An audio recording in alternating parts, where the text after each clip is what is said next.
permission, I'd like to explain the aims and objects of the resolution and related issues through a PowerPoint presentation. We request for your permission for the same.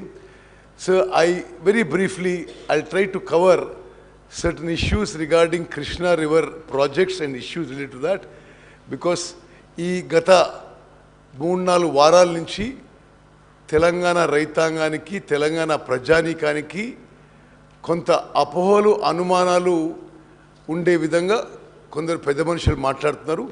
ఈ విషయాలన్నీ నివృత్తి చేయడానికి and to state the facts on record, I am giving this PowerPoint presentation only to submit certain facts, figures and chronology of events.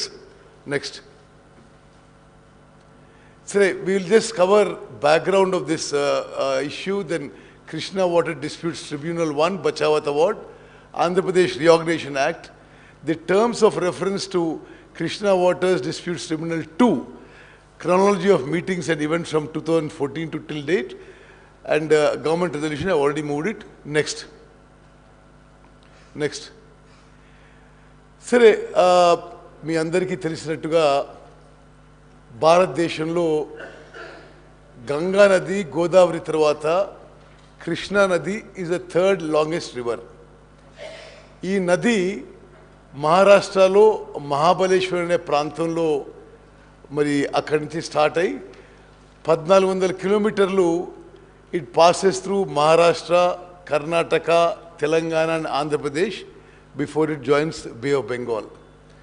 River has 13 major tributaries and principal tributaries, including Ghataprabha River, Malaprabha River, Bhima River, Tungabhadra River and Musi River.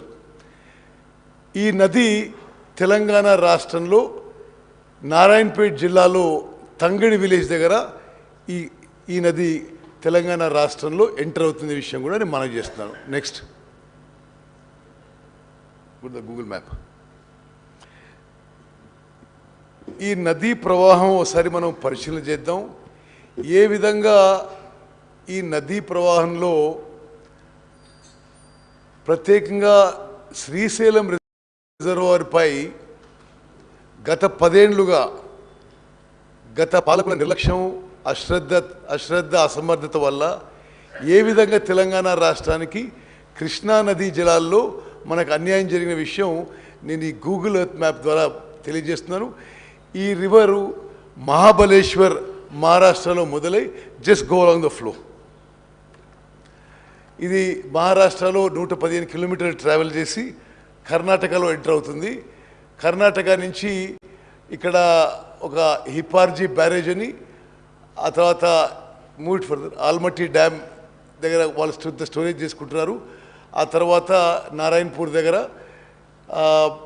ఆ తర్వాత కృష్ణా నది ఇప్పుడు ఈ తంగిడి అనే ఈ village దగ్గర it enters the Telangana state.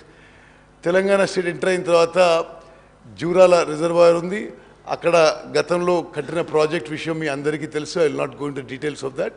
Then it comes down and then we come to Srisailam reservoir. Srisailam దగ్గర తుంగభద్ర కూడా ఇక్కడ జాయిన్ అవుతుంది. శ్రీశైలం రిజర్వాయర్లో స్పీకర్ సార్, ఇక్కడ మీ ద్వారా గౌరవ శాసనసభ్యులందరికీ, తెలంగాణ రైతాంగానికి తెలియజేయాల్సిందంటే, తెలంగాణ రాష్ట్రం ఏర్పడ్డది తెలంగాణ నదీ వాటాలు రివర్ షేరింగ్లో గతంలో అన్యాయం జరిగింది. అందుకోసమే ఆనాటి యూపీఏ ప్రభుత్వం తెలంగాణ రాష్ట్రం విషయం పార్లమెంట్లో ఆమోదించి తెలంగాణ రాష్ట్రం ఏర్పాటు చేసింది. తెలంగాణ రాష్ట్రం వచ్చిన తర్వాత నదీ జలాల విషయంలో తెలంగాణకి న్యాయం జరుగుతుందని చెప్పి అందరూ ఆశించారు. తెలంగాణ రాష్ట్రం ఏర్పడిన తర్వాత ఆనాటి టీఆర్ఎస్, ఈనాటి బీఆర్ఎస్ ప్రభుత్వం అధికారంలోకి వచ్చింది.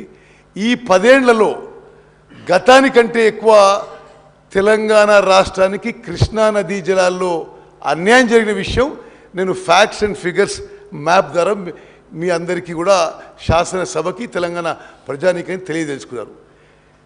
ఇప్పుడు మనం పోతిరెడ్డిపాడు హెడ్ రెగ్యులేటర్ని చూద్దాం. పోతిరెడ్డిపాడు హెడ్ రెగ్యులేటర్ మొదట సామర్థ్యం 11,150 క్యూసెక్ల సామర్థ్యంతో అది ఫస్ట్ టైం ఆ హెడ్ రెగ్యులేటర్ క్రియేట్ చేయబడింది. అది 1983లో ఎన్టీ రామారావు గారు ముఖ్యమంత్రి ఉన్నప్పుడు. ఆ తర్వాత రాజశేఖర రెడ్డి గారు ముఖ్యమంత్రి ఉన్నప్పుడు ఈ హెడ్ రెగ్యులేటర్ కెపాసిటీ 44,000 క్యూసెక్స్కి పెంచడం జరిగింది. కానీ 44,000 క్యూసెక్స్ శ్రీశైలం అట్ 840 లెవెల్లో. 2020లో ఈ పోతిరెడ్డిపాడు హెడ్ రెగ్యులేటరు